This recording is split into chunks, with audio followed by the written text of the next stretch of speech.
कहिए, नारायण दिखता है व नहीं? दीवान जी ने राजा के कान में कहा कि कुछ भी नहीं दिखता। वृथा इस धूर्त ने सहस्रों मनुष्यों को भ्रष्ट किया। राजा ने दीवान से कहा, अब क्या करना चाहिए? दीवान ने कहा, इनको पकड़ के कठिन दंड देना चाहिए। जब लो जिए तब लो बंदी घर में रखना चाहिए।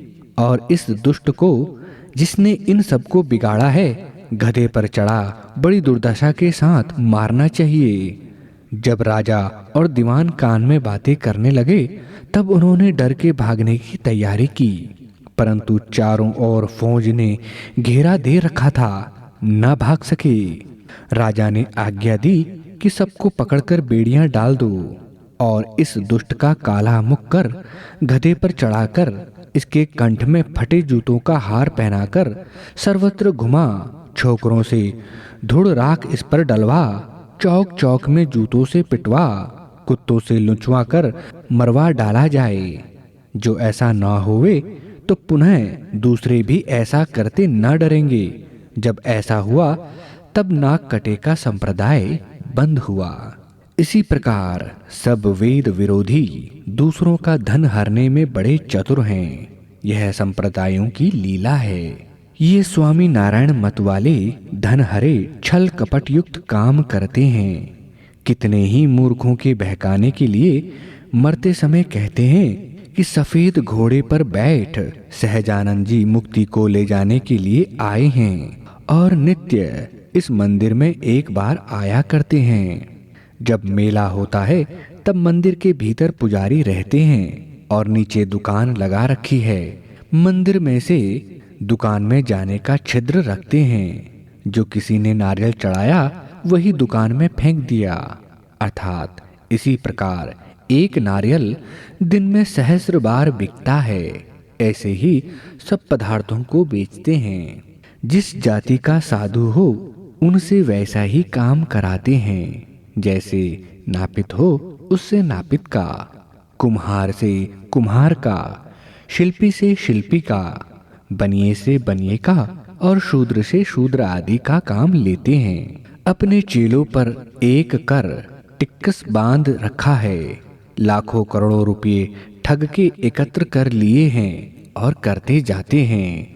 जो गद्दी पर बैठता है वह गृहस्थ विवाह करता है, आभूषण आदि पहनता है। जहाँ कहीं पधरावनी होती है वह गोकुलीय के समान गोसाई जी, बहुजी आदि के नाम से भेंट पूजा लेते हैं। अपने को सत्संगी और दूसरे मत वालों को कुसंगी कहते हैं। अपने सिवाय दूसरा कैसा ही उत्तम धार्मिक विद्वान पुरुष क्यों न हो, परंतु उसका मान्य और सेवा कभी नहीं करते, क्योंकि अन्य मतस्थ की सेवा करने में पाप गिनते हैं। प्रसिद्धि में उनके साधु स्त्री जनों का मुख नहीं देखते, परंतु गुप्त न जाने क्या क्या लीला होती होगी। इसकी प्रसिद्धि सर्वत्र न्यून हुई है। कहीं कहीं साधुओं की पर स्त्री गमन आदि लीला प्रसिद्ध हो गई है। और उनमें जो बड़े बड़े हैं वे जब मरते हैं तब उनको गुप्त कुएं में फेंक देकर प्रसिद्ध करते हैं कि अमुक महाराज सदेह बैकुंठ में गए, सहजानंद जी आके ले गए। हमने बहुत प्रार्थना की कि महाराज इनको ना ले जाइए, क्योंकि इस महात्मा के यहाँ रहने से अच्छा है। सहजानंद जी ने कहा कि नहीं, अब इनकी वैकुंठ में बहुत आवश्यकता है, इसलिए ले जाते हैं। हमने अपनी आंख से सहजानंद जी को और विमान को देखा और जो मरने वाले थे उनको विमान में बैठा दिया, ऊपर को ले गए और पुष्पों की वर्षा करते गए। और जब कोई साधु बीमार पड़ता है और उसके बचने की आशा नहीं होती तब कहता है कि मैं कल रात को वैकुंठ में जाऊंगा।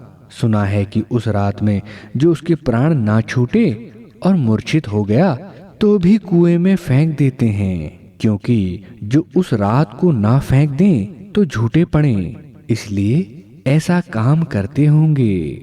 ऐसे ही जब गोकुलिया गोसाई मरता है तब उनके चेले कहते हैं कि गोसाई जी लीला विस्तार कर गए। जो इन गोसाई स्वामी नारायण वालों का उपदेश करने का मंत्र है वह एक ही है, श्री कृष्ण शरणम मम। इसका अर्थ ऐसा करते हैं कि श्री कृष्ण मेरा शरण है, अर्थात मैं श्री कृष्ण के शरणागत हूँ। परंतु इसका अर्थ श्री कृष्ण मेरे शरण को प्राप्त अर्थात मेरे शरणागत हो ऐसा भी हो सकता है। ये सब जितने मत हैं वे विद्याहीन होने से ऊटपटांग शास्त्र विरुद्ध वाक्य रचना करते हैं, क्योंकि उनको विद्या के नियम की जानकारी नहीं। माधव मत तो अच्छा है। जैसे अन्य मतावलंबी हैं वैसा ही माधव भी है, क्योंकि ये भी चक्रांकित होते हैं। इनमें चक्रांकितों से इतना विशेष है कि रामानुजीय एक बार चक्रांकित होते हैं और माधव वर्ष वर्ष में फिर चक्रांकित हो जाते हैं। चक्रांकित कपाल में पीली रेखा और माधव काली रेखा लगाते हैं। एक माधव पंडित थे। किसी एक महात्मा का शास्त्रार्थ हुआ था। महात्मा ने पूछा, तुमने यह काली रेखा और चांदला तिलक क्यों लगाया? माधव शास्त्री कहने लगा, इसके लगाने से हम वैकुंठ को जाएंगे और श्री कृष्ण का भी शरीर श्याम रंग था, इसलिए हम काला तिलक करते हैं। तो उस महात्मा ने पूछा, जो काली रेखा और चांदला लगाने से वैकुंठ में जाते हो तो सब मुख काला कर ले हो तो कहाँ जाओगे? क्या वैकुंठ के भी पार उतर जाओगे? और जैसा श्री कृष्ण का सब शरीर काला था वैसा ही तुम भी सब शरीर काला कर लिया करो, तब श्री कृष्ण के सादृश्य हो सकता है। इसलिए यह भी पूर्वों के सदृश्य है। लिंगांकित का मत कैसा है? जैसा चक्रांकित का है वे भी लिंगांकित का एक ऐसा मत है, बिना महादेव के और किसी को नहीं मानते। जैसे चक्रांकित नारायण के बिना दूसरे को नहीं मानते, इनमें विशेष यह है कि लिंगांकित पाषाण का एक लिंग सोने अथवा चांदी में मड़वा के गले में डाल रखते हैं। जब पानी भी पीते हैं तब उसको दिखा के पीते हैं।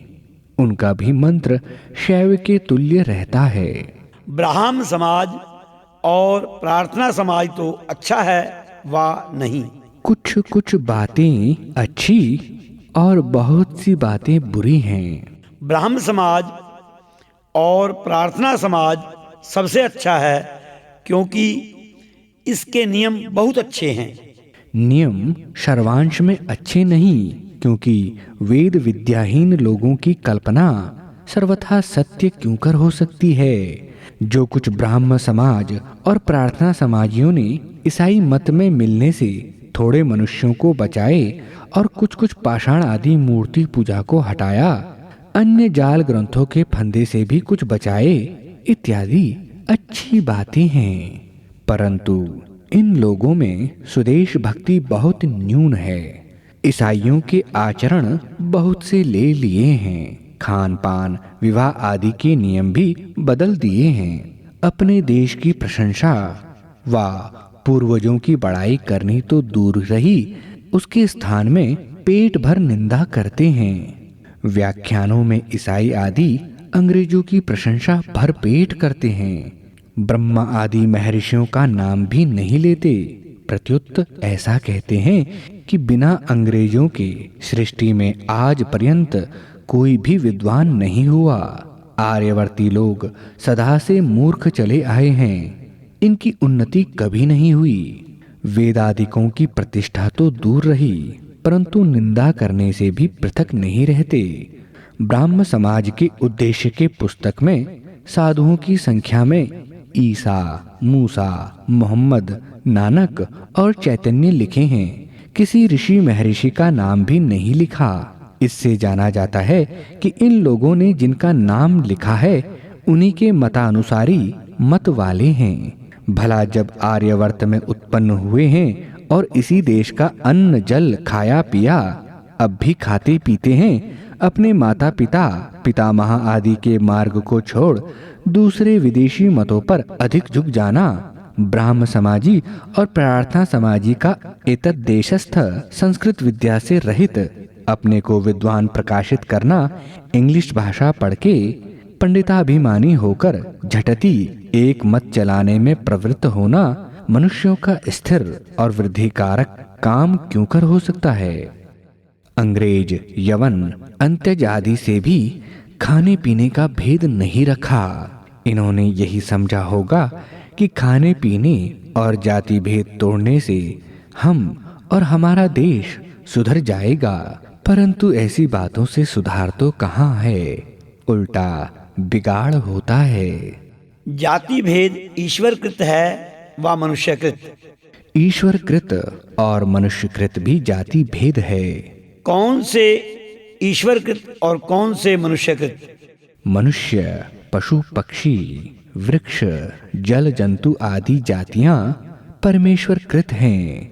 जैसे पशुओं में गौ, अश्व, हस्ती आदि जातियां, वृक्षों में पीपल, वट, आम्र आदि, पक्षियों में हंस, काक, वका आदि, जल जंतुओं में मत्स्य, मकर आदि जाति भेद, वैसे ही मनुष्यों में ब्राह्मण, क्षत्रिय, वैश्य, शूद्र, अंत्यज जाति भेद ईश्वर कृत हैं, परंतु मनुष्यों में ब्राह्मण आदि को सामान्य जाति में नहीं किंतु सामान्य विशेषात्मक जाति में गिनते हैं। परंतु मनुष्यों में ब्राह्मण आदि की सामान्य जाति में नहीं किंतु सामान्य विशेषात्मक जाति में गिनते हैं। जैसे पूर्व वर्णाश्रम व्यवस्था में लिख आए हैं, वैसे ही गुण, कर्म, स्वभाव से वर्ण व्यवस्था माननी अवश्य है। इसमें मनुष्य कृतत्व उनके गुण, कर्म, स्वभाव से पूर्वाक्तानुसार ब्राह्मण, क्षत्रिय, वैश्य, शूद्र आदि वर्णों की परीक्षा पूर्वक व्यवस्था करनी राजा और विद्वानों का काम है। भोजन भेद भी ईश्वरकृत और मनुष्यकृत भी है। जैसे सिंह मांसाहारी और अरना भैंसा घास आदि का आहार करते हैं, यह ईश्वरकृत और देश काल वस्तु भेद से भोजन भेद मनुष्यकृत है। देखो, यूरोपियन लोग मोजे, जूते, कोट, पतलून पहनते, होटल में सबके हाथ का खाते हैं, इसलिए अपनी बढ़ती करते जाते हैं। यह तुम्हारी भूल है, क्योंकि मुसलमान अंत्यज लोग सबके हाथ का खाते हैं, पुनः उनकी उन्नति क्यों नहीं होती? जो यूरोपियनों में बाल्यावस्था में विवाह ना करना, लड़का लड़की को विद्या सुशिक्षा करना कराना, स्वयंवर विवाह होना, बुरे बुरे आदमियों का उपदेश नहीं होता, वे विद्वान होकर जिस किसी के पाखंड में नहीं फंसते, जो कुछ करते हैं वह सब परस्पर विचार और सभा से निश्चित करके करते हैं। अपनी स्वजाति की उन्नति के लिए तन मन धन व्यय करते हैं, आलस्य को छोड़ उद्योग किया करते हैं। देखो, अपने देश के बने हुए जूते को कार्यालय, ऑफिस और कचहरी में जाने देते हैं, इस देशी जूते को नहीं। इतने ही में समझ लो कि अपने देश के बने जूतों का भी कितना मान प्रतिष्ठा करते हैं, उतना भी अन्य देशस्थ मनुष्यों का नहीं करते। देखो, कुछ 100 वर्षों से ऊपर इस देश में आए यूरोपियनों को हुए हैं और आज तक वे लोग मोटे कपड़े आदि पहनते हैं, जैसा कि स्वदेश में पहनते थे, परंतु उन्होंने अपने देश का चाल चलन नहीं छोड़ा और तुम में से बहुत से लोगों ने इनका अनुकरण कर लिया है। इसी से तुम निर्बुद्धि और वे बुद्धिमान ठहरते हैं। अनुकरण करना किसी बुद्धिमान का काम नहीं, और जो जिस काम पर रहता है उसको यथोचित करता है। अज्ञानुवर्ती बराबर रहते हैं, अपने देश वालों को व्यापार आदि में सहाय देते हैं, इत्यादि गुणों और अच्छे अच्छे कर्मों से उनकी उन्नति है।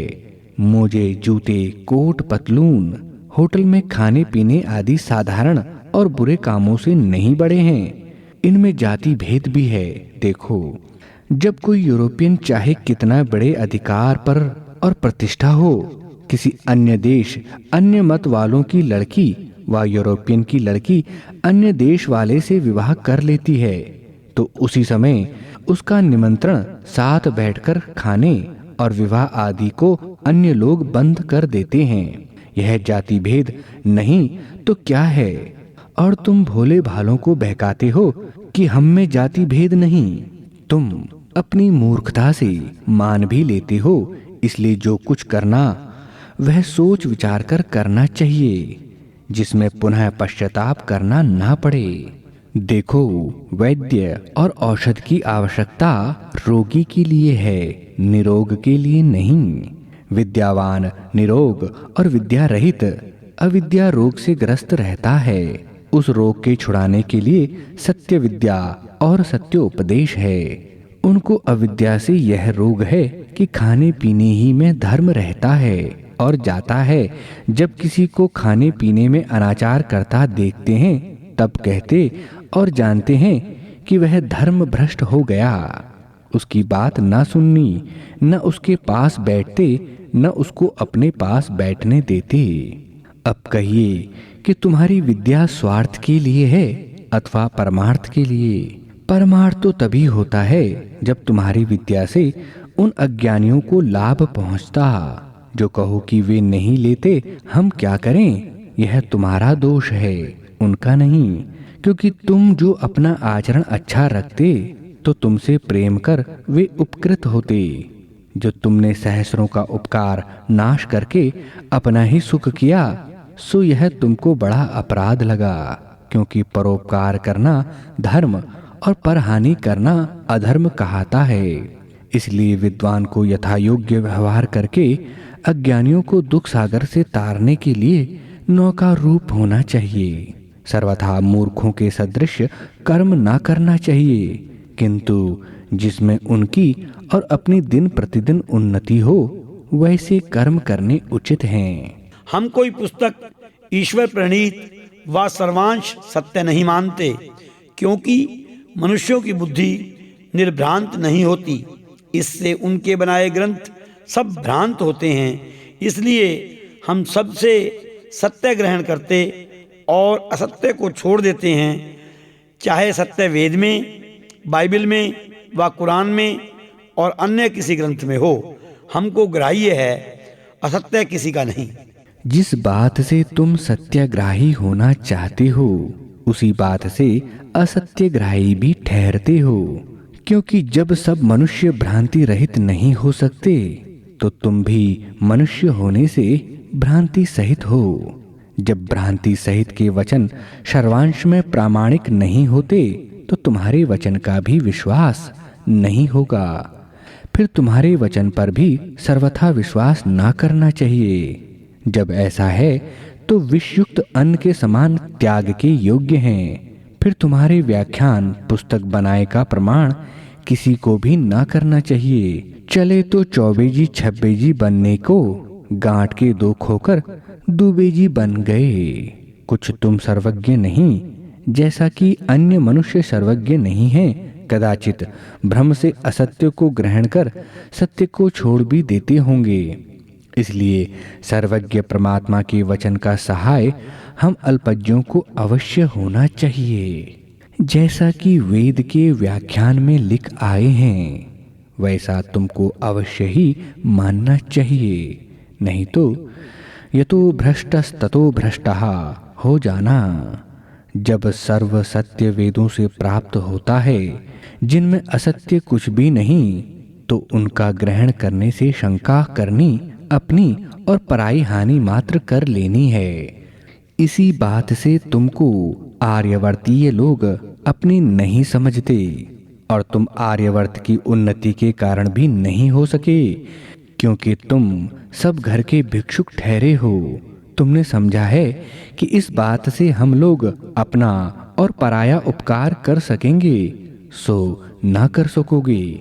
जैसे किसी के दो ही माता पिता सब संसार के लड़कों का पालन करने लगें, सबका पालन करना तो असंभव है। किंतु उस बात से अपने लड़कों को भी नष्ट कर बैठें, वैसे ही आप लोगों की गति है।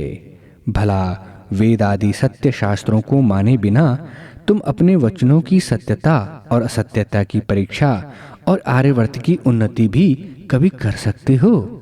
जिस देश को रोग हुआ है उसकी औषधि तुम्हारे पास नहीं, और यूरोपियन लोग तुम्हारी अपेक्षा नहीं करते, और आर्यवर्तीय लोग तुमको अन्य मतियों के सदृश समझते हैं। अब भी समझकर वेद आदि के मान्य से देशोन्नति करने लगो तो भी अच्छा है। जो तुम यह कहते हो कि सब सत्य परमेश्वर से प्रकाशित होता है, पुनः ऋषियों के आत्माओं में ईश्वर से प्रकाशित हुए सत्यार्थ वेदों को क्यों नहीं मानते हो? हाँ, यही कारण है कि तुम लोग वेद नहीं पढ़े और न पढ़ने की इच्छा करते हो, क्यों कर तुमको वेदोक्त ज्ञान हो सकेगा। दूसरा, जगत के उपादान कारण के बिना जगत की उत्पत्ति और जीव को भी उत्पन्न मानते हो, जैसा ईसाई और मुसलमान आदि मानते हैं। इसका उत्तर सृष्टि उत्पत्ति और जीवेश्वर की व्याख्या में देख लीजिए। कारण के बिना कार्य का होना सर्वथा असंभव, और उत्पन्न वस्तु का नाश न होना भी वैसा ही असंभव है। एक यह भी तुम्हारा दोष है जो पश्चाताप और प्रार्थना से पापों की निवृत्ति मानते हो। इसी बात से जगत में बहुत से पाप बढ़ गए हैं, क्योंकि पुराने लोग तीर्थादि यात्रा से, जैनी लोग भी नवकार मंत्र जप और तीर्थादि से, ईसाई लोग ईसा के विश्वास से, मुसलमान लोग तौबा करने से पाप का छूट जाना बिना भोग के मानते हैं। इससे पापों से भय ना होकर पाप में प्रवृत्ति बहुत हो गई है। इस बात में ब्राह्म और प्रार्थना समाजी भी पुराणी आदि के समान हैं, जो वेदों को सुनते तो बिना भोग के पाप पुण्य की निवृत्ति ना होने से पापों से डरते और धर्म में सदा प्रवृत्त रहते हैं। जो भोग के बिना निवृत्ति माने तो ईश्वर अन्यायकारी होता है। जो तुम जीव की अनंत उन्नति मानते हो सो कभी नहीं हो सकती, क्योंकि ससीम जीव के गुण कर्म स्वभाव का फल भी ससीम होना अवश्य है। परमेश्वर दयालु है, ससीम कर्मों का फल अनंत दे देगा। ऐसा करे तो परमेश्वर का न्याय नष्ट हो जाए और सत्कर्मों की उन्नति भी कोई ना करेगा, क्योंकि थोड़े से भी सत्कर्म का अनंत फल परमेश्वर दे देगा, और पश्चाताप व प्रार्थना से पाप चाहे जितने हो छूट जाएंगे। ऐसी बातों से धर्म की हानि और पाप कर्मों की वृद्धि होती है।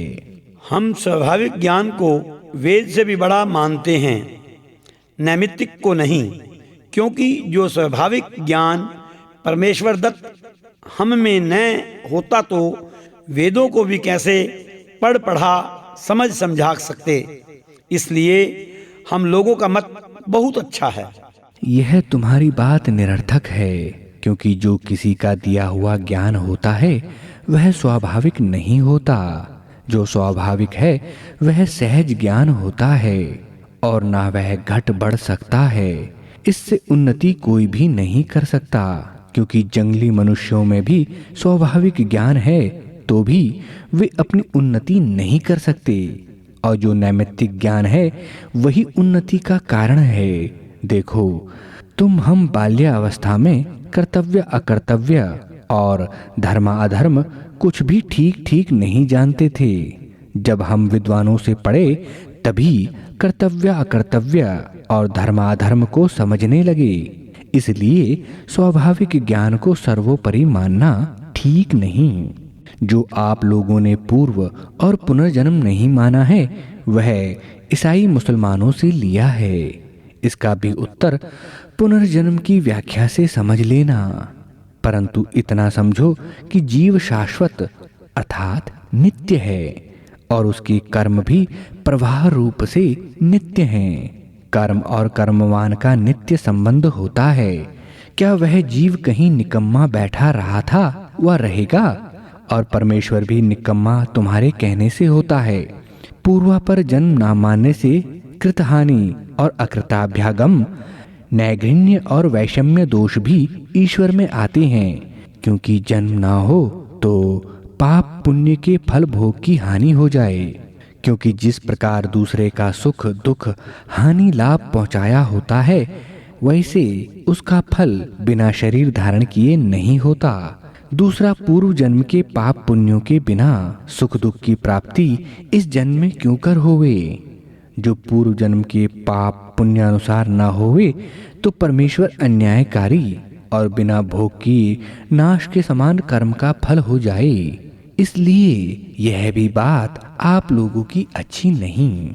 और एक यह कि ईश्वर के बिना दिव्य गुण वाले पदार्थों और विद्वानों को भी देव ना मानना ठीक नहीं, क्योंकि परमेश्वर महादेव और जो देव ना होता तो सब देवों का स्वामी होने से महादेव क्यों कहाता। एक अग्निहोत्र आदि परोपकारक कर्मों को कर्तव्य ना समझना अच्छा नहीं।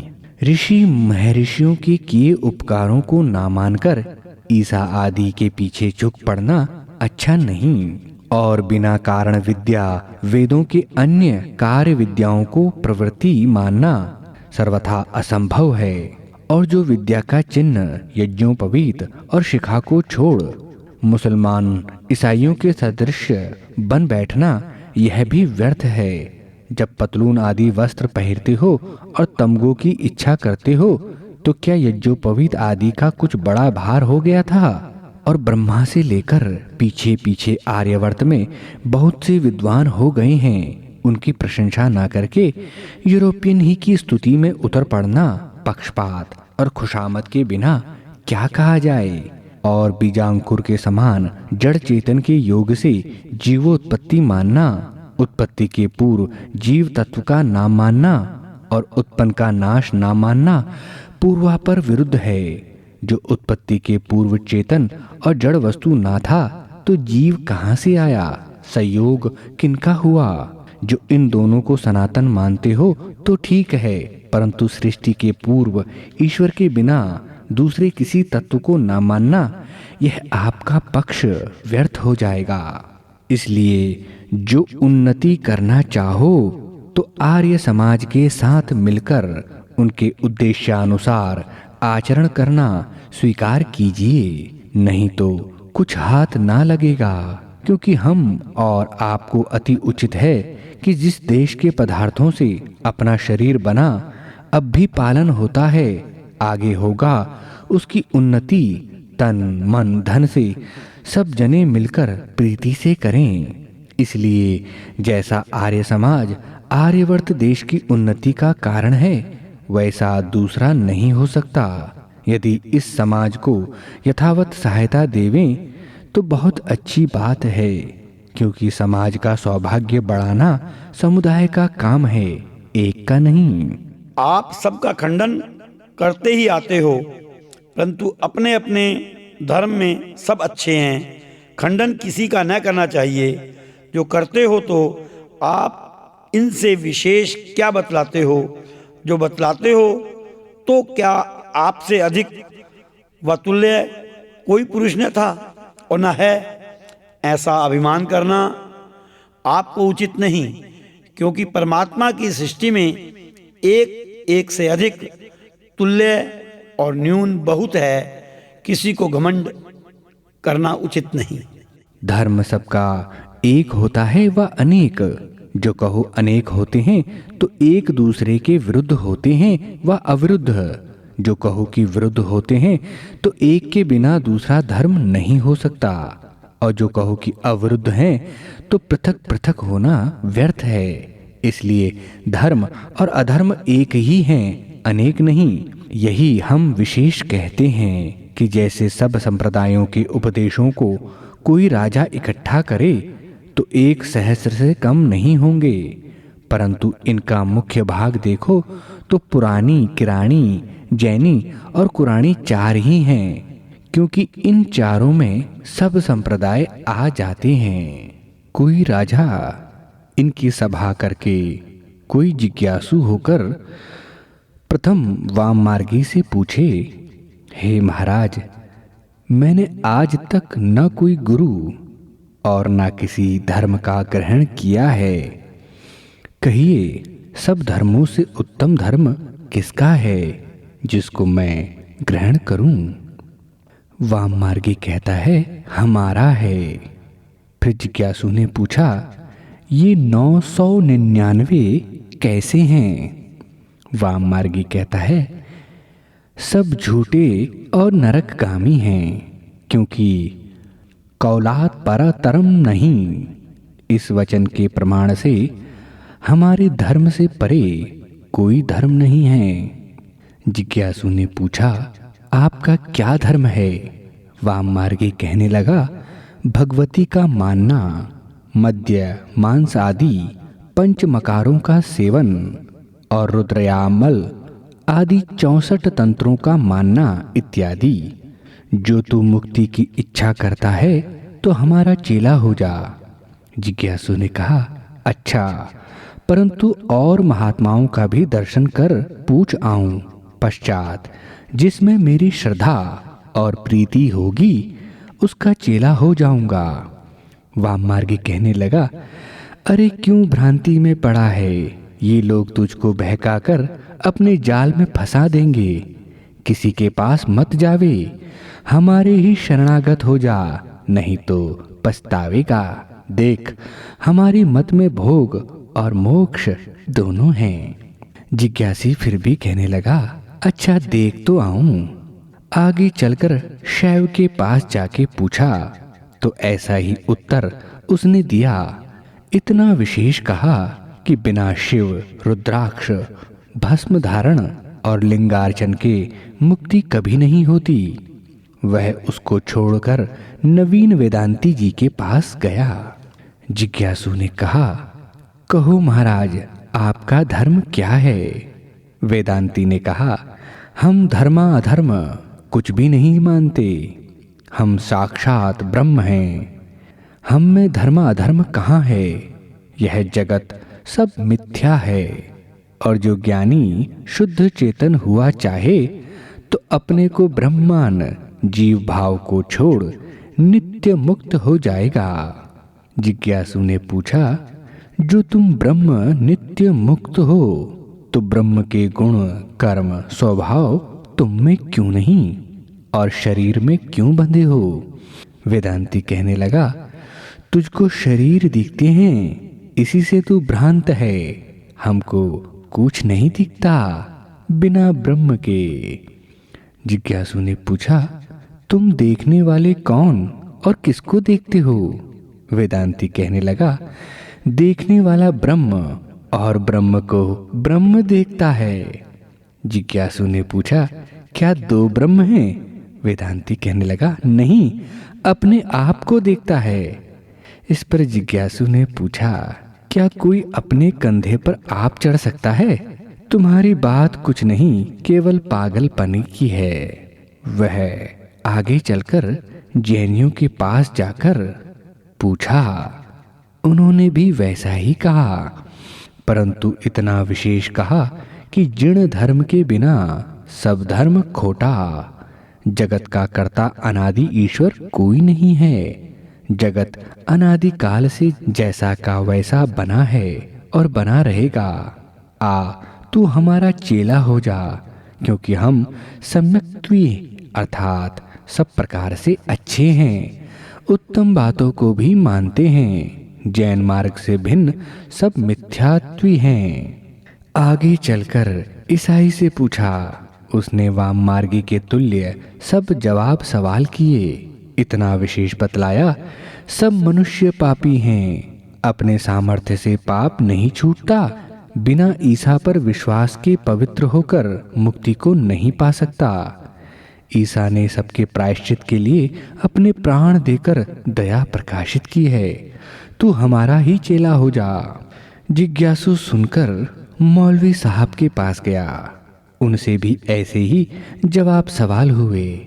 इतना विशेष कहा, ला शरीक खुदा, उसके पैगंबर और कुरान शरीफ के बिना माने कोई निजात नहीं पा सकता। जो इस मजहब को नहीं मानता वो दोजखी और काफिर है। वाजिबुल कत्ल है। जिज्ञासु सुनकर वैष्णव के पास गया। वैसा ही संवाद हुआ। इतना विशेष कहा कि हमारे तिलक छापे देखकर यमराज भी डरता है। जिज्ञासु ने मन में समझा कि जब मच्छर मक्खी, पुलिस के सिपाही, चोर डाकू और शत्रु नहीं डरते तो यमराज के गण क्यों डरेंगे। फिर आगे चला तो सब मत वालों ने अपने अपने को सच्चा कहा। कोई हमारा कबीर सच्चा, कोई नानक, कोई दादू, कोई वल्लभ, कोई सहजानंद, कोई माधव आदि को बड़ा और अवतार बतलाते सुना। सहस्र से पूछ उनके परस्पर एक दूसरे का विरोध देख विशेष निश्चय किया कि इनमें कोई गुरु करने योग्य नहीं है, क्योंकि एक एक की झूठ में 999 गवाह हो गए। जैसे झूठे दुकानदार व वेश्या और भड़वा आदि अपनी अपनी वस्तु की बड़ाई, दूसरे की बुराई करते हैं, वैसे ही ये हैं, ऐसा जान। तद्विज्ञानार्थं स गुरुमेवाभिगच्छेत् समित पाणिः श्रोत्रियं ब्रह्मनिष्ठम्। यह मुंडक का वचन है। उस सत्य के विज्ञानार्थ वह समित पाणी अर्थात हाथ जोड़ अरिक्त हस्त होकर वेदवित ब्रह्मनिष्ठ परमात्मा को जानने हारे गुरु के पास जावे, इन पाखंडियों के जाल में न गिरे।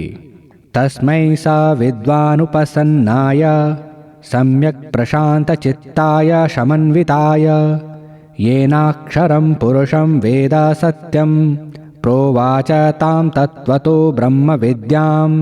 जब ऐसा जिज्ञासु विद्वान के पास जाए, उस शांत चित्त जितेंद्रिय समीप प्राप्त जिज्ञासु को यथार्थ ब्रह्म विद्या, परमात्मा के गुण, कर्म, स्वभाव का उपदेश करे और जिस जिस साधन से वह श्रोता धर्मार्थ, काम, मोक्ष और परमात्मा को जान सके, वैसी शिक्षा किया करे।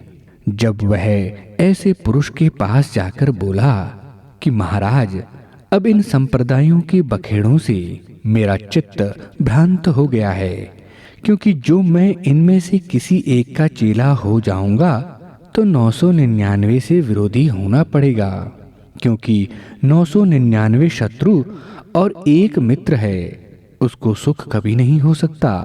इसलिए आप मुझको उपदेश कीजिए जिसको मैं ग्रहण करूं। इस पर आप्त विद्वान कहता है कि ये सब मत अविद्याजन्य विद्या विरोधी हैं। मूर्ख, पामर और जंगली मनुष्यों को बहकाकर अपने जाल में फंसा के अपना प्रयोजन सिद्ध करते हैं। वे बेचारे अपने मनुष्य जन्म के फल से रहित होकर अपना मनुष्य जन्म व्यर्थ गमाते हैं। देख, जिस बात में यह सहस्र एक मत हो वह वेद मत ग्राह्य है, और जिसमें परस्पर विरोध हो वह कल्पित, झूठा, अधर्म अग्राह्य है। इस पर जिज्ञासु ने पूछा, इसकी परीक्षा कैसे हो? आप्त ने उत्तर दिया, तू जाकर इन बातों को पूछ, सबकी एक सम्मति हो जाएगी। तब वह उन सहस्र की मंडली के बीच में खड़ा होकर बोला कि सुनो सब लोगों, सत्य भाषण में धर्म है व मिथ्या में। सब एक स्वर होकर बोले कि सत्य भाषण में धर्म और असत्य भाषण में अधर्म है। वैसे ही विद्या पढ़ने, ब्रह्मचर्य करने, पूर्ण युवावस्था में विवाह, सत्संग, पुरुषार्थ, सत्य व्यवहार आदि में धर्म, और अविद्या ग्रहण, ब्रह्मचर्य ना करने, व्याभिचार करने, कुसंग, आलस्य, असत्य व्यवहार, छल, कपट, हिंसा, पर हानि करने आदि कर्मों में सबने एक मत होके कहा कि विद्या आदि के ग्रहण में धर्म, अविद्या आदि के ग्रहण में अधर्म है।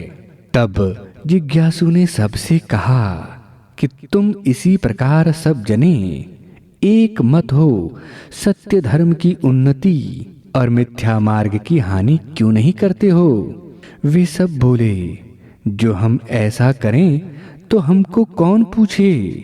हमारे चेले हमारी आज्ञा में ना रहें, जीविका नष्ट हो जाए, फिर जो हम आनंद कर रहे हैं सो सब हाथ से जाए।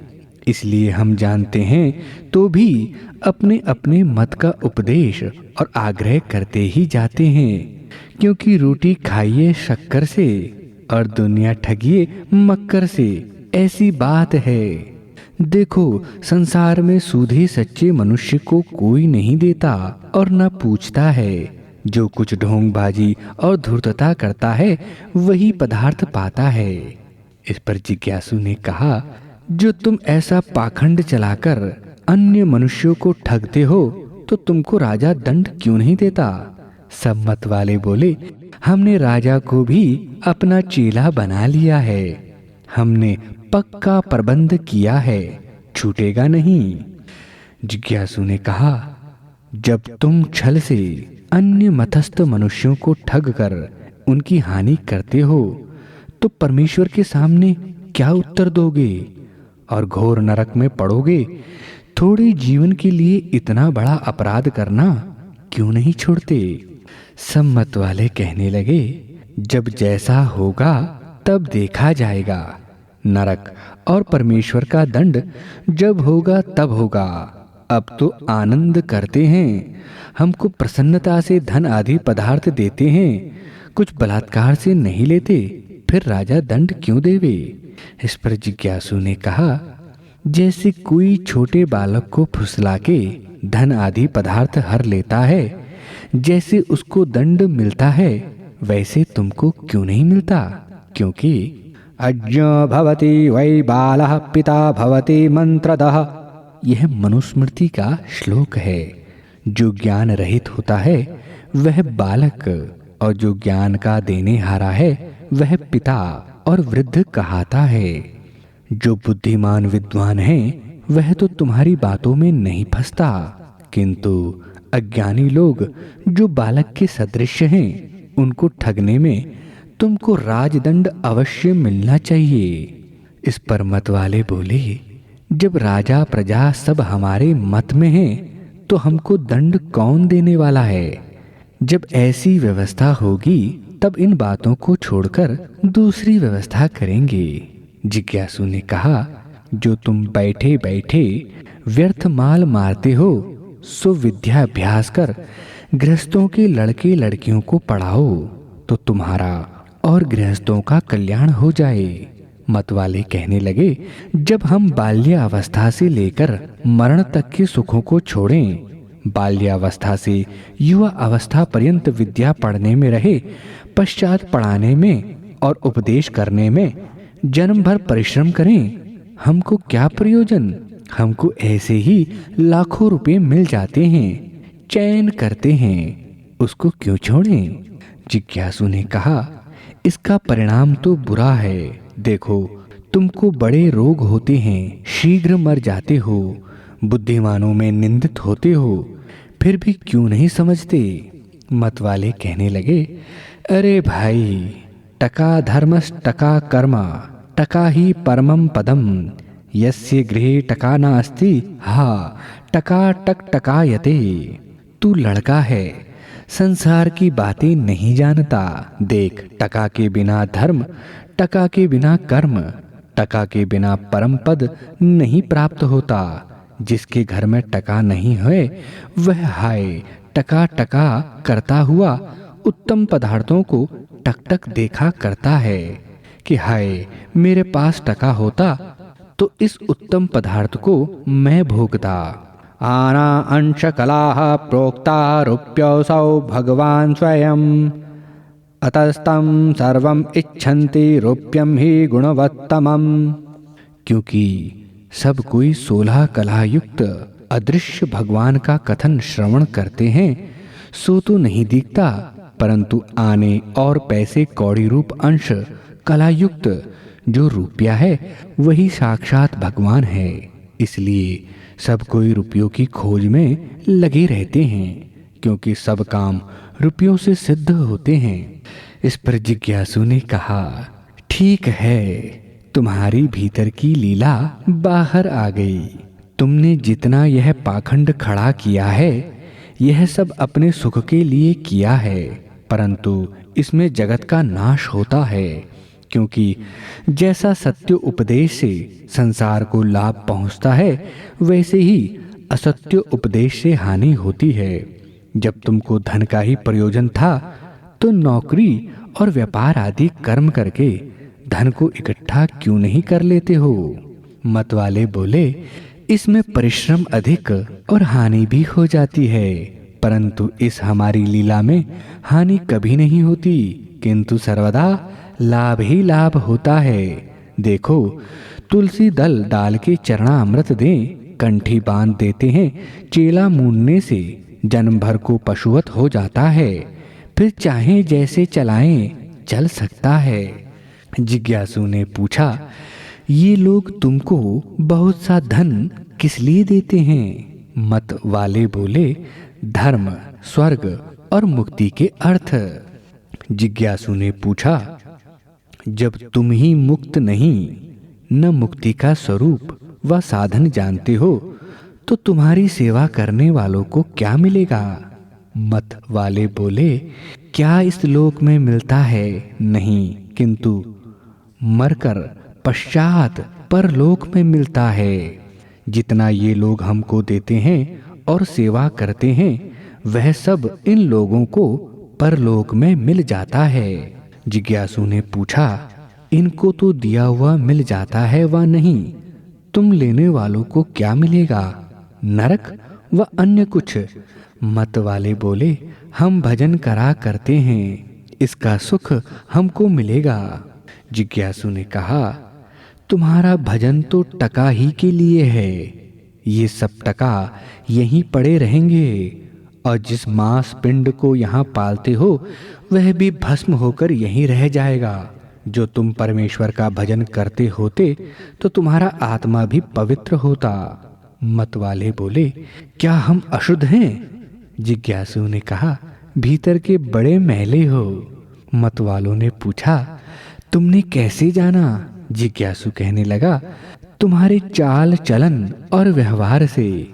इस पर मत वाले बोले, महात्माओं का व्यवहार हाथी के दांत के समान होता है। जैसे हाथी के दांत खाने के भिन्न और दिखलाने के भिन्न होते हैं, वैसे ही भीतर से हम पवित्र हैं और बाहर से लीला मात्र करते हैं।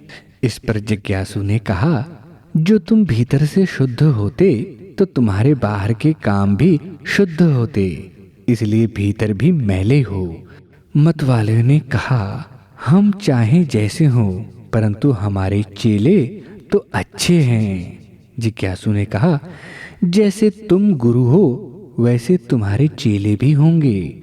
मत वाले बोले, एक मत कभी नहीं हो सकता, क्योंकि मनुष्यों के गुण, कर्म, स्वभाव भिन्न भिन्न हैं। इस पर जिज्ञासु ने उत्तर दिया, जो बाल्य अवस्था में एक सी शिक्षा हो, सत्य भाषण आदि धर्म का ग्रहण और मिथ्या भाषण आदि अधर्म का त्याग करें, तो एक मत अवश्य हो जाएं, और दो मत अर्थात धर्मात्मा और अधर्मात्मा सदा रहते हैं, वे तो रहें, परंतु धर्मात्मा अधिक होने और अधर्मी न्यून होने से संसार में सुख बढ़ता है, और जब अधर्मी अधिक होते हैं तब दुख। जब सब विद्वान एक सा उपदेश करें, तो एक मत होने में कुछ भी विलंब ना हो। मत वाले बोले, आजकल कलयुग है, सतयुग की बात मत चाहो। जिज्ञासु ने कहा, कलयुग नाम काल का है, काल निष्क्रिय होने से कुछ धर्म अधर्म के करने में साधक बाधक नहीं, किंतु तुम ही हो कलयुग की मूर्तियां बन रहे हो। जो मनुष्य ही सतयुग कलयुग ना हो, तो कोई भी संसार में धर्मात्मा नहीं होता। ये सब संग के गुण दोष हैं, स्वाभाविक नहीं। इतना कहकर आप्त के पास गया।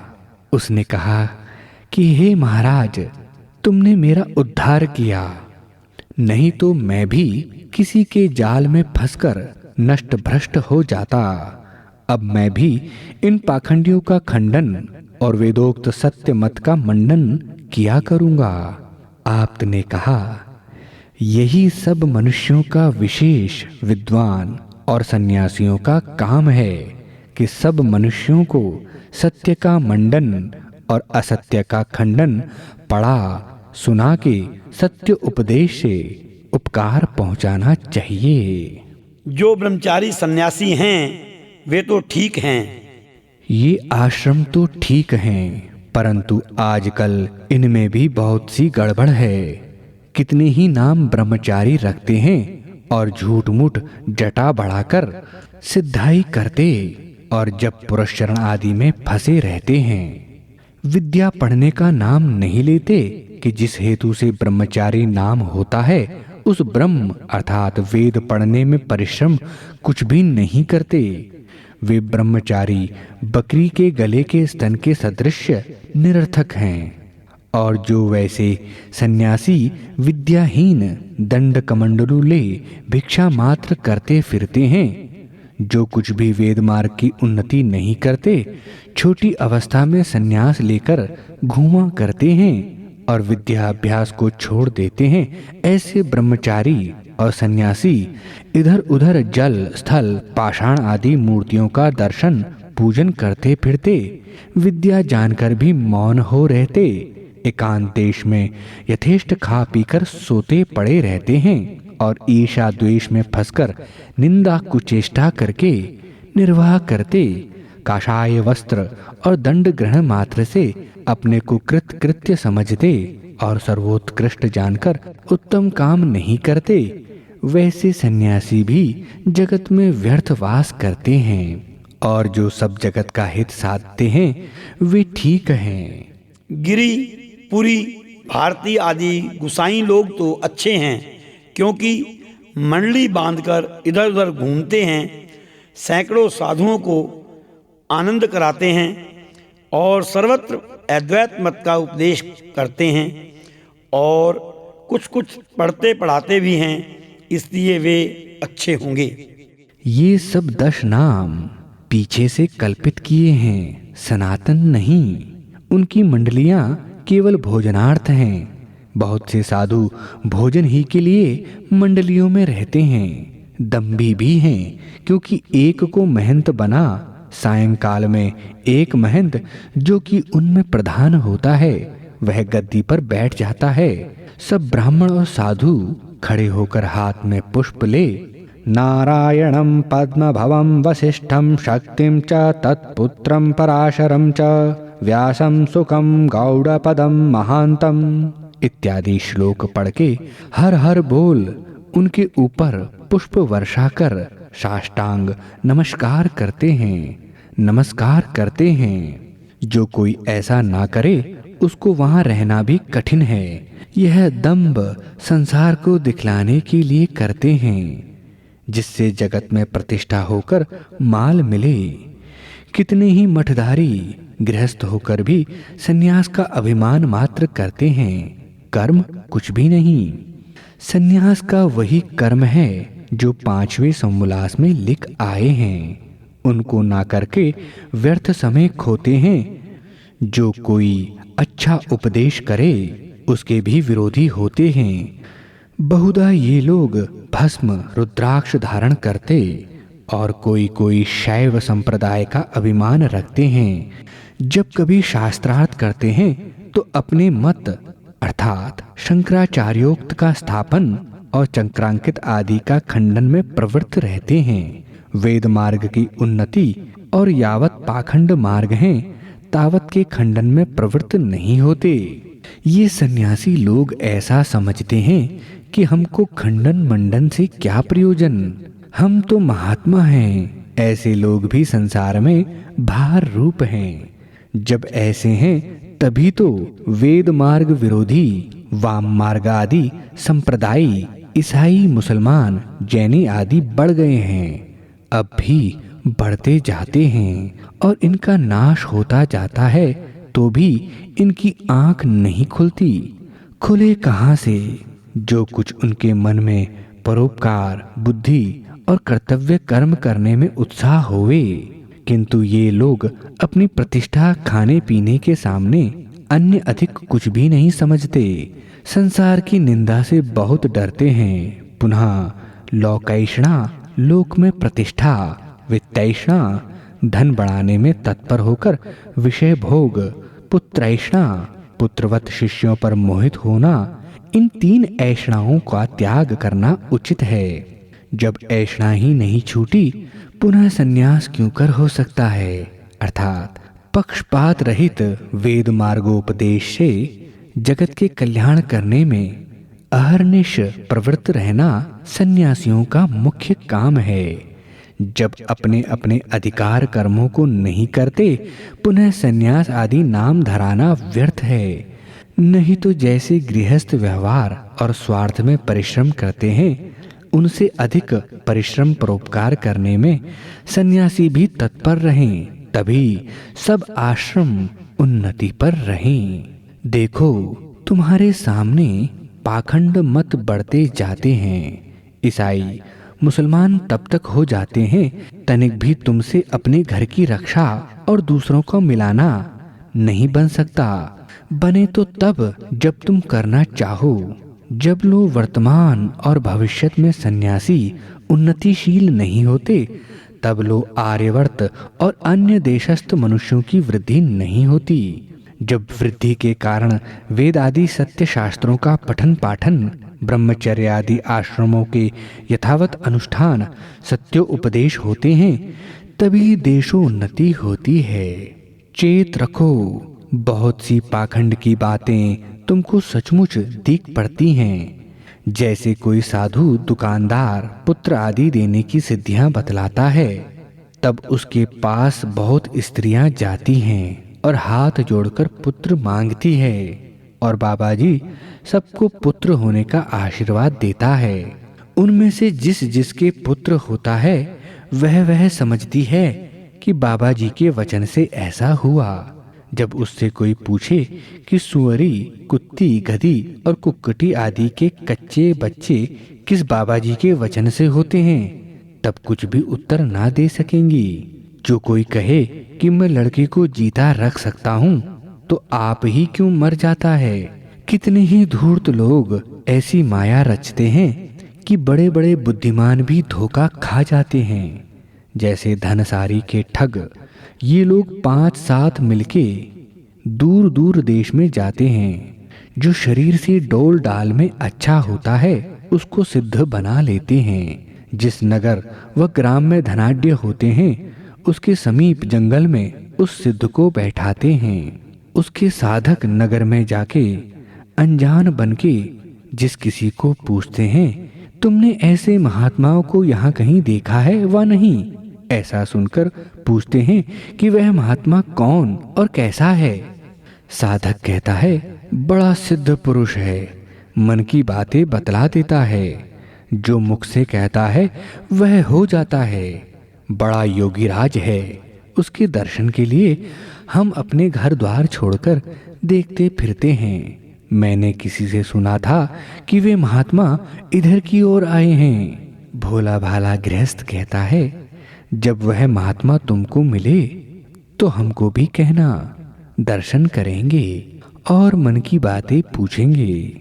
इसी प्रकार दिन भर नगर में फिरते और प्रत्येक को उस सिद्ध की बात कहकर रात्रि को इकट्ठे सिद्ध साधक होकर खाते पीते और सो रहते हैं। फिर भी प्रातःकाल नगर व ग्राम में जाके उसी प्रकार 2-3 दिन कहकर फिर चारों साधक किसी एक एक धनाढ्य से बोलते हैं कि वह महात्मा मिल गए, तुमको दर्शन करना हो तो चलो। वे जब तैयार होते हैं तब साधक उनसे पूछते हैं, तुम क्या बात पूछना चाहते हो? हमसे कहो। कोई पुत्र की इच्छा करता, कोई धन की, कोई रोग निवारण की और कोई शत्रु के जीतने की। उनको वे साधक ले जाते हैं। सिद्ध साधकों ने जैसा संकेत किया होता है, अर्थात जिसको धन की इच्छा हो उसको दाहिनी ओर और जिसको पुत्र की इच्छा हो उसको सम्मुख, जिसको रोग निवारण की इच्छा हो उसको बाईं ओर और जिसको शत्रु जीतने की इच्छा हो उसको पीछे से ले जाके सामने वाले के बीच में बैठाते हैं। जब नमस्कार करते हैं उसी समय वह सिद्ध अपनी सिद्धाई की झपट से उच्च स्वर में कहता है, क्या यहाँ हमारे पास पुत्र रखे हैं जो तू पुत्र की इच्छा करके आया है? इसी प्रकार धन की इच्छा वाले से, क्या यहाँ थैलियां रखी हैं जो धन की इच्छा करके आया है? फकीरों के पास धन कहाँ धरा है? रोग वाले से, क्या हम वैद्य हैं जो तू रोग छुड़ाने की इच्छा से आया है? हम वैद्य नहीं जो तेरा रोग छुड़ाएं। जा किसी वैद्य के पास, परंतु जब उसका पिता रोगी हो तो उसका साधक अंगूठा, जो माता रोगी हो तो तर्जनी, जो भाई रोगी हो तो मध्यमा, जो स्त्री रोगी हो तो अनामिका, और जो कन्या रोगी हो तो कनिष्ठिका, और जो कन्या रोगी हो तो कनिष्ठिका अंगुली चला देता है। उसको देख वह सिद्ध कहता है कि तेरा पिता रोगी है, तेरी माता, तेरा भाई, तेरी स्त्री और तेरी कन्या रोगी है। तब तो वे चारों के चारों बड़े मोहित हो जाते हैं। साधक लोग उनसे कहते हैं, देखो जैसा हमने कहा था वैसे ही हैं व नहीं? तब वे भोले गृहस्थ कहते हैं, हाँ, जैसा तुमने कहा था वैसे ही हैं। तुमने हमारा बड़ा उपकार किया और हमारा भी बड़ा भाग्योदय था जो ऐसे महात्मा मिले जिनके दर्शन करके हम कृतार्थ हुए। इस पर वे साधक कहता है, सुनो भाई, ये महात्मा मनोगामी हैं, यहाँ बहुत दिन नहीं रहने वाले। जो कुछ इनका आशीर्वाद लेना हो तो अपनी अपनी सामर्थ्य के अनुकूल इनकी तन मन धन से सेवा करो, क्योंकि सेवा से मेवा मिलती है। जो किसी पर प्रसन्न हो गए तो जाने क्या वर दें। संतों की गति अपार है। गृहस्थ ऐसे लल्लो पत्तों की बातें सुनकर बड़े हर्ष से उनकी प्रशंसा करते हुए घर की ओर जाते हैं। साधक भी उनके साथ ही चले जाते हैं, क्योंकि कोई उनका पाखंड खोल ना देवे। उन धनाढ्यों का जो कोई मित्र मिला उससे प्रशंसा करते हैं। इसी प्रकार जो जो साधकों के साथ जाते हैं उनका वृतांत सब कह देते हैं। जब नगर में हल्ला मचता है कि अमुक ठौर एक बड़े भारी सिद्ध आए हैं, चलो उनके पास। जब मेला का मेला जाकर बहुत से लोग पूछने लगते हैं कि महाराज मेरे मन का वृतांत कहिए, तब तो व्यवस्था के बिगड़ जाने से चुपचाप होकर मौन साध जाता है और कहता है, हमको बहुत मत सताओ। तब तो झट उसके साधक भी कहने लग जाते हैं, जो तुम इनको बहुत सताओगे तो चले जाएंगे। जो कोई बड़ा धनाढ्य होता है वह साधक को अलग बुलाकर पूछता है कि हमारे मन की बात कहला दो तो हम सच माने। साधक ने पूछा, क्या बात है? धनाढ्य ने उससे कह दी। तब उसको उसी प्रकार संकेत से ले जाके बैठाल देता है। उसे सिद्ध ने समझ के झट कह दिया। तब तो सब मेला भर ने सुन ली कि अहो बड़े ही सिद्ध पुरुष हैं। कोई मिठाई, कोई पैसा, कोई रुपया, कोई अशर्फी, कोई कपड़ा और कोई सीधा सामग्री भेंट करता है। फिर जब तक मानता बहुत सी रही तब तक यथेष्ट लूट करते हैं। और किन्हीं किन्हीं दो एक आंख के अंधे गांठ के पूरों को पुत्र होने का आशीर्वाद व राख उठा के दे देता है और उससे सहस्रों रुपए लेकर कह देता है कि जो तेरी सच्ची भक्ति होगी तो तेरा पुत्र हो जाएगा। इस प्रकार के बहुत से ठग होते हैं जिनकी विद्वान ही परीक्षा कर सकते हैं और कोई नहीं। इसलिए वेद आदि विद्या का पढ़ना, सत्संग करना होता है, जिससे कोई उसको ठगाई में ना फंसा सके, औरों को भी बचा सके। क्योंकि मनुष्य का नेत्र विद्या ही है। बिना विद्या शिक्षा के ज्ञान नहीं होता। जो बाल्यावस्था से उत्तम शिक्षा पाते हैं वे ही मनुष्य और विद्वान होते हैं। जिनको कुसंग है वे दुष्ट पापी महामूर्ख होकर बड़े दुख पाते हैं। इसलिए ज्ञान को विशेष कहा है कि जो जानता है वही मानता है। न वेत्ति यो यस्य गुण प्रकर्षम स तस्यं निंदां सततं करोति। यथा किराती करिकुंभ जाता मुक्ताः परित्यज्य बिभर्ति गुंजः। यह किसी कवि का श्लोक है। जो जिसका गुण नहीं जानता वह उसकी निंदा निरंतर करता है। जैसे जंगली भील गजमुक्ताओं को छोड़ गुंजा का हार पहन लेता है, वैसे ही जो पुरुष विद्वान ज्ञानी धार्मिक सत्पुरुषों का संगी योगी पुरुषार्थी जितेंद्रिय सुशील होता है, वही धर्मार्थ काम मोक्ष को प्राप्त होकर इस जन्म और पर जन्म में सदा आनंद में रहता है। यह आर्यवर्त निवासी लोगों के मत विषय में संक्षेप से लिखा है। इसके आगे जो थोड़ा सा आर्य राजाओं का इतिहास मिला है, उसको सब सज्जनों को जनाने के लिए प्रकाशित किया जाता है। अब आर्यवर्त देशीय राजवंश की, जिसमें श्रीमान महाराज युधिष्ठिर से लेकर महाराज यशपाल पर्यंत हुए हैं, उस इतिहास को लिखते हैं। और श्रीमान महाराज स्वयंभुआ मनु से लेके महाराज युधिष्ठिर पर्यंत का इतिहास महाभारत आदि में लिखा ही है। और इससे सज्जन लोगों को इधर के कुछ इतिहास का वर्तमान विदित होगा। यद्यपि यह विषय विद्यार्थी सम्मिलित हरिश्चंद्र चंद्रिका और मोहन चंद्रिका, जो कि पाक्षिक पत्र श्रीनाथ द्वारे से निकलता था, जो राजपुताना देश मेवाड़ राज उदयपुर चित्तौड़गढ़ में सबको विदित है, यह उससे हमने अनुवाद किया है।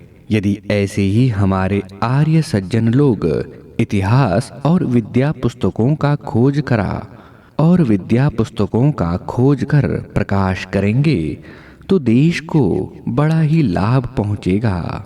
उस पत्र संपादक महाशय ने अपने मित्र से एक प्राचीन पुस्तक, जो कि संवत विक्रम के 1782 का लिखा हुआ था, उससे ग्रहण कर अपने संवत 1939 मार्गशीर्ष शुक्ल पक्ष 19-20 किरण अर्थात 2 पाक्षिक पत्रों में छापा है।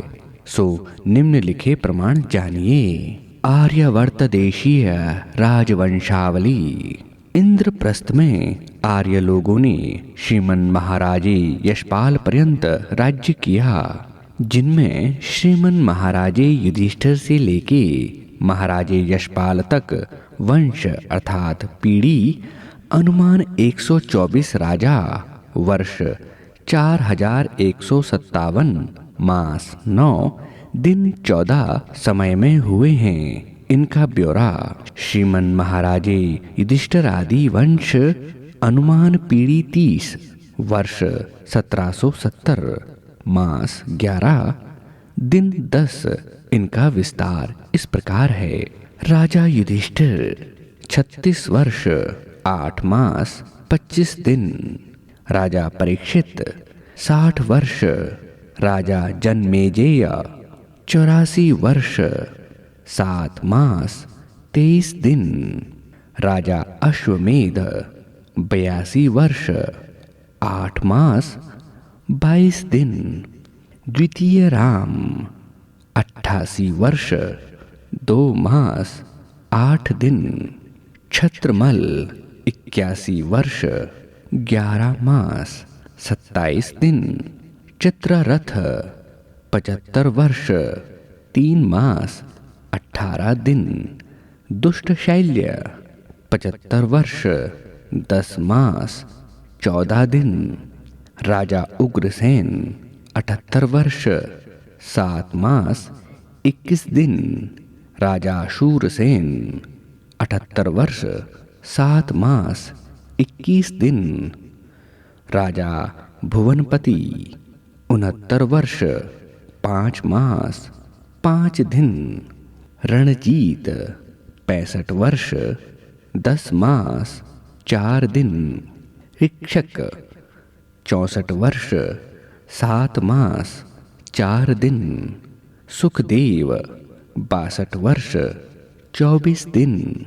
नरहरिदेव 51 वर्ष 10 मास 2 दिन। सुचिरथ 42 वर्ष 11 मास 2 दिन। शूरसेन दूसरा 58 वर्ष 10 मास 8 दिन। पर्वतासेन 55 वर्ष 8 मास 10 दिन। मेधावी 52 वर्ष 10 मास 10 दिन। सोनचीर 50 वर्ष 8 मास 21 दिन। भीमदेव 47 वर्ष 9 मास 20 दिन। निर्हरिदेव 45 वर्ष 11 मास 23 दिन। पूर्णमल 44 वर्ष 8 मास 7 दिन। करदवी 44 वर्ष 10 मास 8 दिन। अलम्बिक 50 वर्ष 11 मास 8 दिन। उदयपाल 38 वर्ष 9 मास।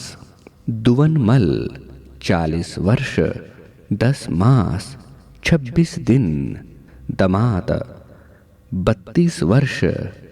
भीमपाल 58 वर्ष 5 मास 8 दिन। क्षेमक 48 वर्ष 11 मास 21 दिन। राजा क्षेमक के प्रधान विश्रवा ने क्षेमक राजा को मारकर राज्य किया। पीढ़ी 14 वर्ष 500 मास 3 दिन 17। इनका विस्तार। विश्रवा 17 वर्ष 3 मास 29 दिन। पुरसैनी 42 वर्ष 8 मास 21 दिन। वीरसैनी 52 वर्ष 10 मास 7 दिन। अनंकशाई 47 वर्ष 8 मास 23 दिन। हरिजित 35 वर्ष 9 मास 17 दिन। परमसैनी 44 वर्ष 2 मास 23 दिन। सुखपाताल 23 वर्ष 2 मास 21 दिन। कद्रुता 42 वर्ष 9 मास 24 दिन। सज्जा 32 वर्ष 2 मास 14 दिन। अमरचूड़ 27 वर्ष 3 मास 16 दिन। अमीपाल 22 वर्ष 11 मास 25 दिन। दशरथा 25 वर्ष 4 मास 12 दिन। वीरसाल 31 वर्ष 8 मास 11 दिन। वीरसाल सेन 47 वर्ष 14 दिन। राजा वीरसाल सेन को वीर महाप्रधान ने मारकर राज्य किया। वंश 16 वर्ष 445 मास 5 दिन 3। इनका विस्तार। राजा वीर महा 35 वर्ष 10 मास 8 दिन। अजीत सिंह 27 वर्ष 7 मास 19 दिन। सर्वदत्त 28 वर्ष 3 मास 10 दिन। भुवनपति 15 वर्ष 4 मास 10 दिन। वीरसेन 21 वर्ष 2 मास 13 दिन। महिपाल 40 वर्ष 8 मास 7 दिन।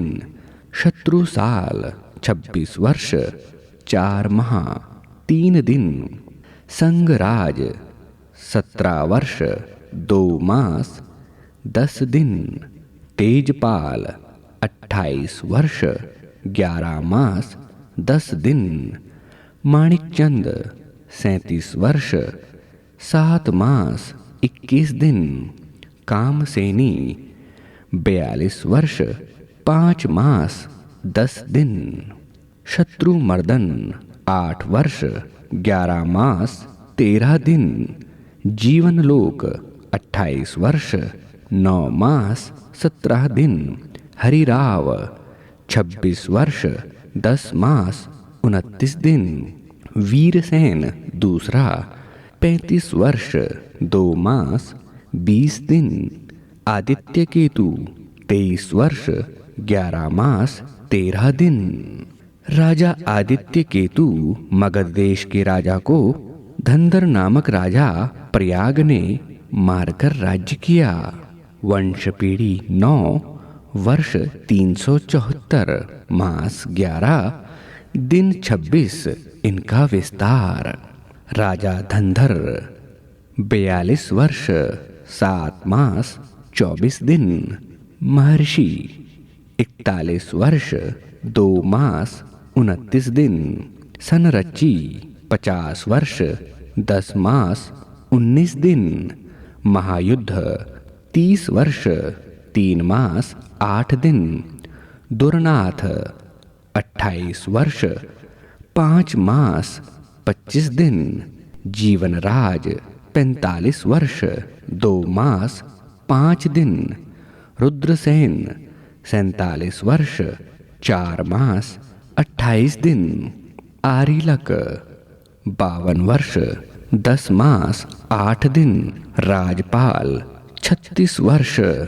राजा राजपाल को सामंत महानपाल ने मारकर राज्य किया। पीढ़ी 1 वर्ष 14 इनका विस्तार नहीं है। राजा महानपाल के राज्य पर राजा विक्रमादित्य ने अवंतिका उज्जैन से लड़ाई करके राजा महानपाल को मार के राज्य किया। पीढ़ी 1 वर्ष 93 इनका विस्तार नहीं है। राजा विक्रमादित्य को शालिवाहन का उमराव समुद्रपाल योगी पैठणके ने मारकर राज्य किया। पीढ़ी 16 वर्ष 372 मास 4 दिन 27 इनका विस्तार। समुद्रपाल 54 वर्ष 2 मास 20 दिन। चंद्रपाल 36 वर्ष 5 मास 4 दिन। सहायपाल 11 वर्ष 4 मास 11 दिन। देवपाल 27 वर्ष 1 मास 28 दिन। नरसिंहपाल 18 वर्ष 20 दिन। सामपाल 27 वर्ष 1 मास 17 दिन। रघुपाल 22 वर्ष 3 मास 25 दिन। गोविंदपाल 27 वर्ष 1 मास 17 दिन। अमृतपाल 36 वर्ष 10 मास 13 दिन। बलिपाल 12 वर्ष 5 मास 27 दिन। महीपाल 13 वर्ष 8 मास 4 दिन। हरिपाल 14 वर्ष 8 मास 4 दिन। शीसपाल 11 वर्ष 10 मास 13 दिन। मदनपाल 17 वर्ष 10 मास 19 दिन। कर्मपाल 16 वर्ष 2 मास 2 दिन। विक्रमपाल 24 वर्ष 11 मास 13 दिन। राजा विक्रमपाल ने पश्चिम दिशा का राजा मलुकचंद बोहरा था। इन पर चढ़ाई करके मैदान में लड़ाई की। इस लड़ाई में मलुकचंद ने विक्रमपाल को मारकर इंद्रप्रस्थ का राज्य किया। पीढ़ी 10 वर्ष 191 मास 1 दिन 16 इनका विस्तार। मलुकचंद 54 वर्ष 2 मास 10 दिन। विक्रमचंद 12 वर्ष 7 मास 12 दिन। अमीनचंद 10 वर्ष 5 दिन। रामचंद 13 वर्ष 11 मास 8 दिन। हरिचंद 14 वर्ष 9 मास 24 दिन। कल्याणचंद 10 वर्ष 5 मास 4 दिन। भीमचंद 16 वर्ष 2 मास 9 दिन। लोवचंद 26 वर्ष 3 मास 22 दिन। गोविंदचंद 31 वर्ष 7 मास 12 दिन। रानी पद्मावती 1 वर्ष। रानी पद्मावती मर गई। इसके पुत्र भी कोई नहीं था। इसलिए सब मुत्सद्दियों ने सलाह करके हरि प्रेम वैरागी को गद्दी पर बैठा के मुत्सदी राज्य करने लगे। पीढ़ी 4 वर्ष 50 दिन 21 हरि प्रेम का विस्तार। हरि प्रेम 7 वर्ष 5 मास 16 दिन।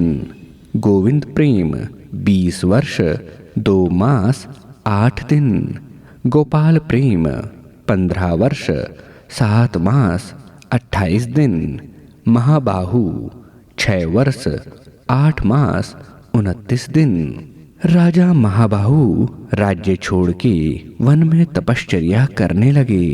यह बंगाल के राजा आदिसेन ने सुन के इंद्रप्रस्थ में आके आप राज्य करने लगे। पीढ़ी 12 वर्ष 151 मास 11 दिन 2 इनका विस्तार। राजा आदिसेन 18 वर्ष 5 मास 21 दिन।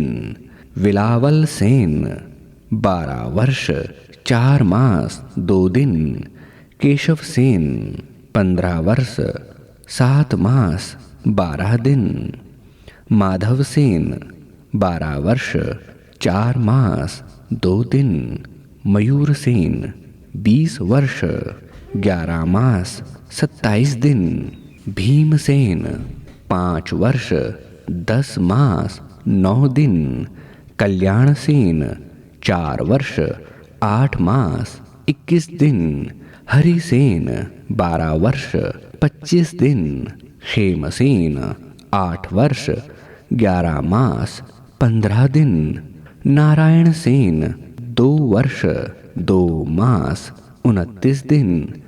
लक्ष्मी सेन 26 वर्ष 10 मास। दामोदर सेन 11 वर्ष 5 मास 19 दिन। राजा दामोदर सेन ने अपने उमराव को बहुत दुख दिया।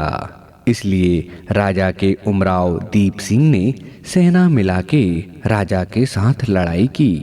उस लड़ाई में राजा को मारकर दीप सिंह आप राज्य करने लगे। पीढ़ी 6 वर्ष 107 मास 6 दिन 22 इनका विस्तार। दीप सिंह 17 वर्ष 1 मास 26 दिन। राज सिंह 14 वर्ष 5 मास। रण सिंह 9 वर्ष 8 मास 11 दिन। नर सिंह 45 वर्ष 15 दिन। हरि सिंह 13 वर्ष 2 मास 29 दिन। जीवन सिंह 8 वर्ष 1 दिन। राजा जीवन सिंह ने कुछ कारण के लिए अपनी सब सेना उत्तर दिशा को भेज दी। यह खबर पृथ्वीराज चौहान वैराट के राजा सुनकर जीवन सिंह के ऊपर चढ़ाई करके आए और लड़ाई में जीवन सिंह को मारकर इंद्रप्रस्थ का राज्य किया। पीढ़ी 5 वर्ष 86 दिन 20 इनका विस्तार। पृथ्वीराज 12 वर्ष 2 मास 19 दिन। अभयपाल 14 वर्ष 5 मास 17 दिन। दुर्जनपाल 11 वर्ष 4 मास 14 दिन। उदयपाल 11 वर्ष 7 मास 3 दिन। यशपाल 36 वर्ष 4 मास 27 दिन। राजा यशपाल के ऊपर सुल्तान शहाबुद्दीन गौरी गढ़गजनी से चढ़ाई करके आया और राजा यशपाल को प्रयाग के किले में संवत 1249 वर्ष में पकड़कर कैद किया। पश्चात इंद्रप्रस्थ अर्थात दिल्ली का राज्य आप करने लगा। इनका विस्तार बहुत इतिहास पुस्तकों में लिखा है, इसलिए यहाँ नहीं लिखा। इसके आगे बौद्ध जैन मत विषय में लिखा जाएगा। इति श्रीमद्दयानंद सरस्वती स्वामी निर्मिते सत्या